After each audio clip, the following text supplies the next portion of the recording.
স্পেনের উত্তর আফ্রিকান ভূখণ্ড সেউতায় ৫ থেকে ৮ হাজার অভিবাসী এখনও আটকা পড়ে আছেন। তাদের মধ্যে বাংলাদেশি সহ মধ্যপ্রাচ্য, আফ্রিকা ও দক্ষিণ এশিয়ার বিভিন্ন দেশের নাগরিক রয়েছেন। জুলাইয়ের শেষ দিকে মরক্কো থেকে ব্যাপক অভিবাসন প্রবাহের পর সেউতায় ঢুকে পড়েছিলেন ৭২,০০০-এর বেশি মানুষ। পরে তাদের বেশিরভাগই মরক্কোতে ফিরে গেলেও কয়েক হাজার অভিবাসী সেউতায় রয়ে গেছেন। ওই ঘটনায় অন্তত ৯৪ জনের মৃত্যু হয়। আটকে পড়া অনেকেই এখন এল ত্রাম্পোলিন সৈকতে অস্থায়ী আশ্রয়ে মানবেতর জীবন কাটাচ্ছেন। খাবার ও পানির সংকটের পাশাপাশি অনেকে খোলা আকাশের নিচে রাত কাটাচ্ছেন। তাদের মধ্যে বাংলাদেশিরাও রয়েছেন।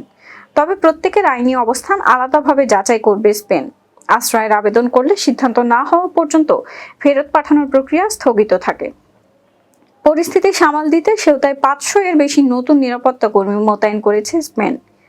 অভিবাসীরা দ্রুত আশ্রয়ের আবেদন করার সুযোগ ও মরক্কোতে ফেরত না পাঠানোর দাবি জানিয়েছেন।